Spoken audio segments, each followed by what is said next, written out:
Hari ini kita akan lanjutkan pembahasan tentang hidup berkelimpahan di dalam Kristus.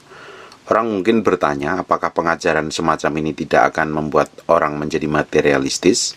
Ini adalah sebuah pertanyaan yang baik sekali, dan saya harus menjelaskan kepada Bapak Ibu dan saudara-saudara yang terkasih, agar Anda mengikuti terus bagian demi bagian sampai tuntas kemana Tuhan akan membawa kita tentunya. Sehingga kita mengerti apa yang Tuhan mau dan Tuhan kehendaki dalam kehidupan kita ini. Buka sebentar di Matius 13 ayat 7. Sebagian lagi jatuh di tengah semak duri, lalu makin besarlah semak itu dan menghimpit sampai mati. Di ayat yang ke-22, yang ditaburkan di tengah semak duri ialah orang yang mendengar firman itu, lalu khawatir dunia ini dan tipu daya kekayaan menghimpit firman itu sehingga tidak berbuah.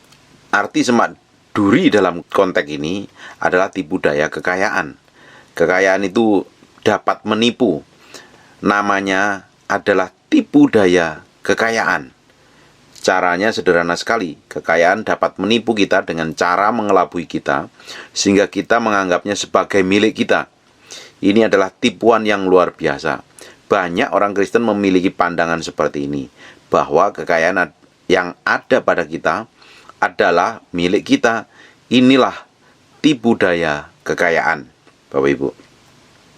Jika Anda mengaminkan perkataan tipuan ini, maka Anda sudah tertipu. Kekayaan yang ada pada kita sebenarnya bukanlah milik kita.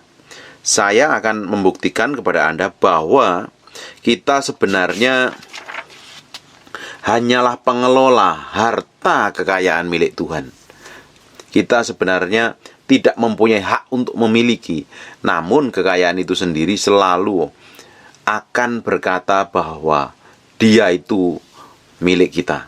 Di Kejadian 2 ayat 15 dan 17 sampai 17, Tuhan Allah mengambil manusia itu dan menempatkan dalam Taman Eden untuk mengusahakan dan memelihara taman itu.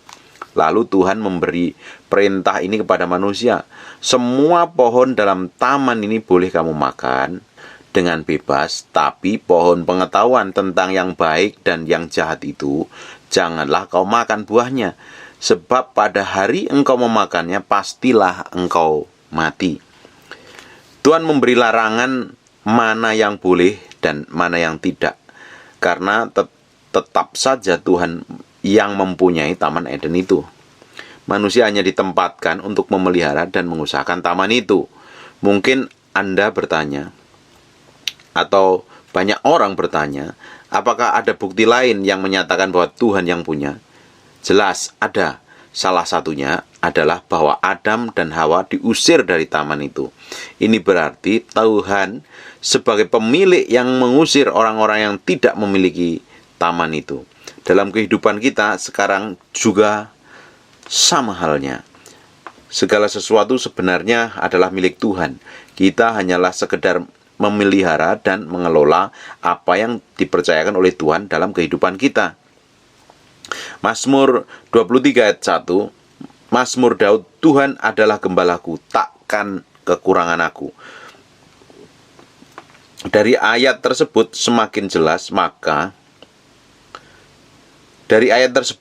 jelas, bahwa kita hanyalah pengelola, bukan pemilik dari apa yang ada pada kita. Justru kitalah yang dimilikinya. Buka sebentar di Mazmur 50 ayat 10 dan 12. Sekali lagi Tuhan, sebab punyakulah segala binatang di hutan dan beribu-ribu hewan di gunung. Aku kenal segala burung di udara, dan apa yang bergerak di padang adalah dalam kuasaku. Jika aku lapar, tidak usah kukatakan kepadamu, sebab punyakulah dunia dan segala isinya. Sekali lagi, Tuhan mengatakan dunia dan segala isinya ini adalah milik Tuhan. Di Hagai 2 ayat 9, kepunyaankulah perak dan kepunyaankulah emas, demikianlah firman Tuhan semesta alam. Bahkan untuk harta benda pun kita harus mengatakan bahwa Tuhan adalah yang empunya semuanya. Bagian kita hanyalah mengelola dan mengerjakan serta mengusahakan milik Tuhan tersebut.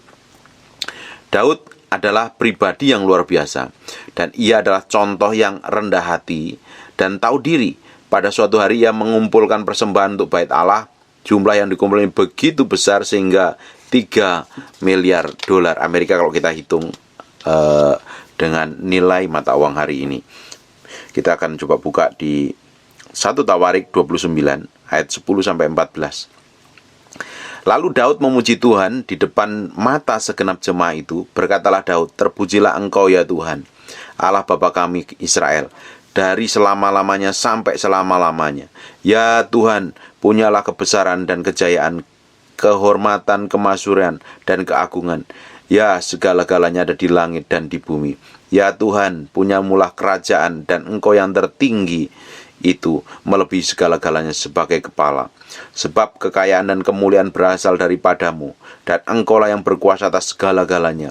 Dalam tanganmulah kekuatan dan kejayaan, dalam tanganmulah kuasa membesarkan dan mengokohkan segala-galanya sekarang. Ya Allah kami bersyukur kepadamu dan memuji namamu yang agung itu.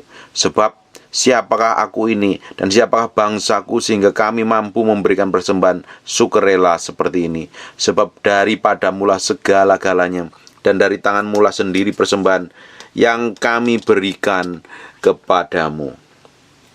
Perhatikan bahwa kekayaan dan kemuliaan itu berasal dari Tuhan. Di Matius 21 ayat 33, "Dengarlah suatu perumpamaan yang lain. Ada seorang tuan tanah membuka kebun anggur dan menanam pagar sekelilingnya. Ia menggali lubang tempat memeras anggur dan mendirikan menara jaga di dalam kebun itu. Kemudian ia menyewa kebun itu kepada penggarap-penggarap, lalu berangkatlah ke negeri lain." Kalau kita simak dan pelajarin bahwa ia meminta hasil tuaian yang menjadi bagiannya. Penggarap tetap mendapatkan hasilnya, sementara pemilik juga memperoleh bagiannya. Jika kita tidak bisa menggarap dan menjadi penggarap yang baik, maka kebun itu kita akan diserahkan kepada penggarap yang lain. Kalau kita simak dan pelajarin pada ayat-ayat tersebut di atas, bahwa ia meminta hasil tuaian yang menjadi bagiannya. Penggarap tetap mendapatkan hasilnya, sementara pemilik juga memperoleh bagiannya.